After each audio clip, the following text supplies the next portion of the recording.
Le vice-premier ministre Temesgen Turuner a rencontré les dirigeants nouvellement élus du Conseil suprême des affaires islamiques d'Éthiopie.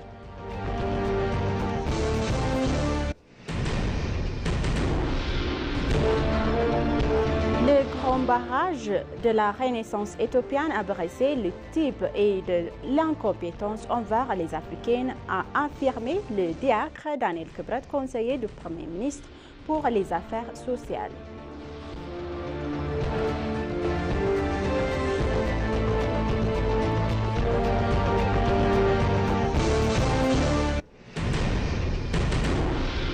Bonjour chers téléspectateurs et bienvenue sur ABC, c'est notre journal d'aujourd'hui, du mardi 16 septembre 2025. C'est moi, Samray Godado, avec le journal. Restez avec nous. Le vice-premier ministre Temesgen Turuner a déclaré qu'il a rencontré des nouveaux dirigeants élus du Conseil suprême des affaires islamiques d'Éthiopie. Le vice-premier ministre a exprimé sa gratitude à la communauté musulmane et aux dirigeants du Conseil pour le bon déroulement des élections nationales du Magé. Il a également souligné que le déroulement pacifique et inclusif et participatif de ces élections était une leçon. Il a également déclaré que le gouvernement collaborait étroitement avec les dirigeants du Conseil suprême des affaires islamiques d'Éthiopie sur les questions nationales et leur apporterait tout le soutien nécessaire. Le vice-premier ministre Temesgen Turuner a également souhaité aux dirigeants du Conseil un excellent monde.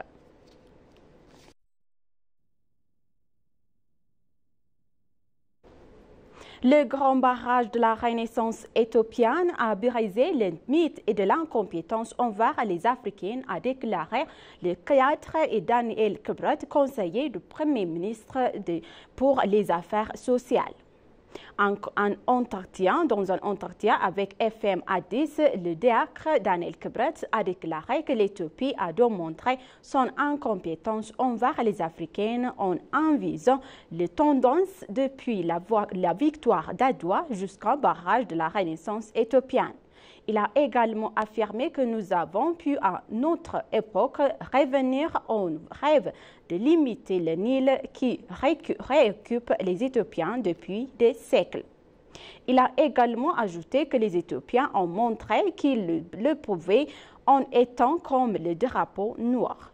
Il a ajouté que notre point de départ s'est désormais accru car il est à la hauteur du grand barrage de la Renaissance éthiopienne. Le diacre Daniel Kibret, Muaz Tabat, a déclaré qu'à partir maintenant, nous franchirons le barrage de la Renaissance éthiopienne grâce à des projets qui le franchissaient et il a mentionné l'exemple de cet évangile de Gouba.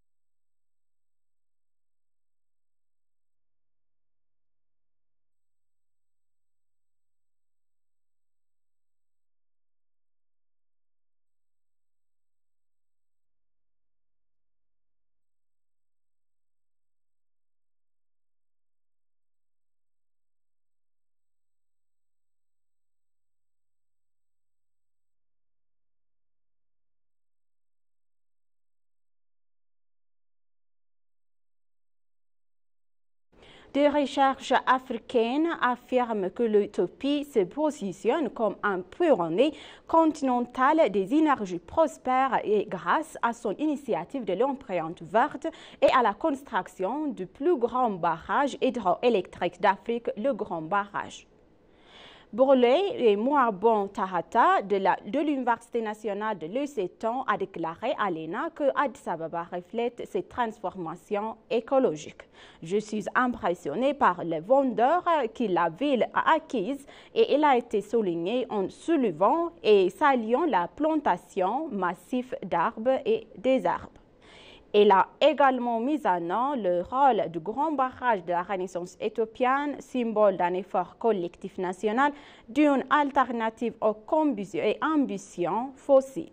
Dans le même esprit, Monica et Monessa Donwick de l'Université du Ghana s'est dite encouragée par les actions climatiques de l'Éthiopie, notant que les pays offrent des solutions diversifiées pour bâtir une économie plus résiliente. Selon elle, les expériences éthiopiennes doivent être partagées et adaptées dans d'autres pays africains car les réponses locales au changement climatique peuvent être plus permanentes et permanentes que des modèles importés.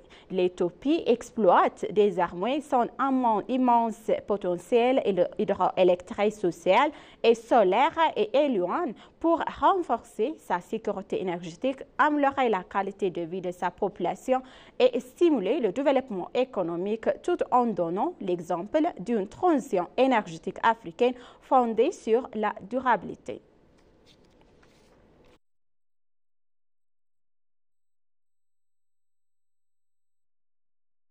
Le commissaire général de la police fédérale éthiopienne, Demelash Gebremichael, a rencontré le conseiller d'État des ministres chinois de la sécurité publique Wang Xiong à Pékin, alors que ces derniers se rendaient en Chine pour participer au Forum international de coopération en matière de sécurité publique 2025. Les deux nations ont convenu de renforcer leur coopération en matière de sécurité et de projets de l'initiative La Ceinture et la Route. Le commissaire général de Demelash Gebremichael a rencontré le gouvernement chinois pour son soutien et son aide et a déclaré que la protection de la sécurité des citoyens, des anciens et des projets chinois en Éthiopie continuerait d'être renforcée. Le conseiller d'État et ministre chinois de la sécurité publique a déclaré pour sa part lors de la réunion que les deux nations continueraient de renforcer leur coopération en matière de sécurité, de projets de l'initiative, la centre et la route, ainsi qu'en matière de prévention de la criminalité sur la base d'accords conclus entre les deux régions. Le Forum international de coopération en matière de sécurité publique se tiendra en Chine le 16 septembre 2025, devrait attirer plus de 800 participants de 176 pays et régions et de 14 organisations internationales.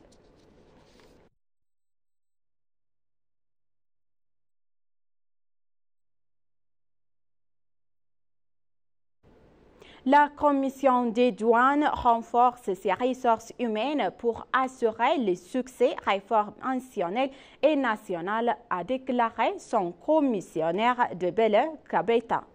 La commission a recruté et formé plus de 3000 jeunes pendant un mois.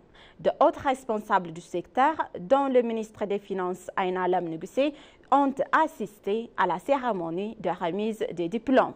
Dans un message envoyé à l'occasion, le commissaire de la commission de douane, Bele Kabeta, a déclaré que les efforts étaient déployés pour assurer le succès des réformes nationales et nationales. Il a déclaré que des efforts étaient déployés pour renforcer les ressources humaines et a souligné que les jeunes recrutés et formés dans toutes les régions du pays continueraient et contribuer au développement des ressources humaines. Il a souligné que la commission recrutée des ressources humaines diversifiées et que les jeunes qui rejoindraient l'institution après leur formation devraient être prêts à obtenir d'excellents résultats. Au cours de leur séjour d'un mois, les jeunes ont bénéficié d'une formation à l'Université d'Addis Ababa sur les procédures de douanières et les procédures de travail et les lois et réglementations.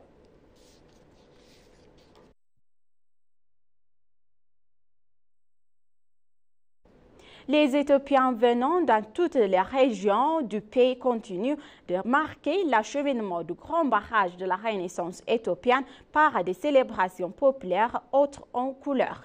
Depuis son inauguration officielle le 9 septembre 2025, l'ensemble du pays vibre au rythme et de rassemblements joyeux et reflète d'une fierté nationale partagée d'un sentiment d'accomplissement collectif. À Addis Ababa, comme dans d'autres villes, des foyers enthousiastes ont célébré Cette réalisation perçue comme un triomphe national et un jalon majeur vers l'autonomie énergétique et de développement. À Asosa, capitale de Benishangul Gumuz, les festivités ont pris une ampleur particulière. Chants patriotiques, danses traditionnelles et discours officiels y ont exalté la portée historique du grand barrage de la Renaissance éthiopienne. À Gambela également, des milliers de personnes se sont rassemblées pour célébrer. L'administratrice en chef Alamitou Umod a salué l'élan patriotique qui a permis la réalisation du projet. Elle a rappelé également que la même résilience qui a défendu l'Éthiopie contre les envahisseurs étrangers aujourd'hui servi à érigir le barrage.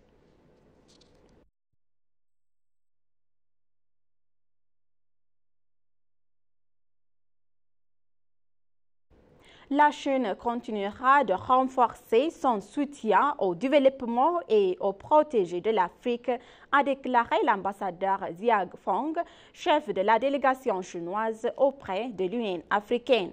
Dans un entretien avec ENA, l'ambassadeur Xiang, chef de la délégation chinoise auprès de l'Union africaine, a déclaré que la Chine et l'Afrique continuaient de renforcer leur coopération sur les questions régionales et internationales. Il a expliqué qu'ils travailleraient ensemble, notamment sur la réforme de l'Organisation des Nations Unies, le changement climatique et la lutte contre le terrorisme.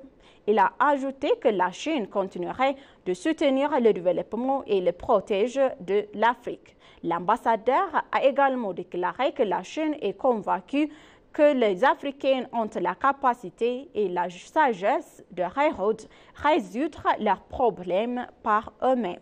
Il a également confirmé que la Chine continuerait de renforcer son soutien par l'intermédiaire de l'Union africaine.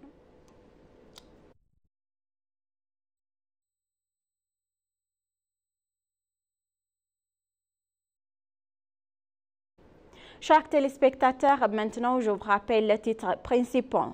Le vice-premier ministre Mesken Tourouner a rencontré les dirigeants nouvellement élus du Conseil suprême des affaires islamiques de l'Éthiopie.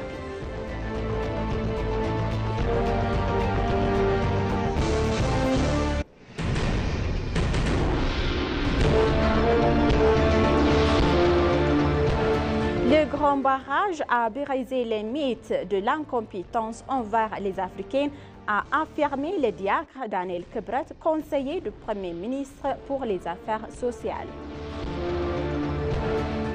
Merci, chers téléspectateurs, d'avoir resté avec nous jusqu'à la fin de notre journal d'aujourd'hui. Je vous souhaite une bonne journée.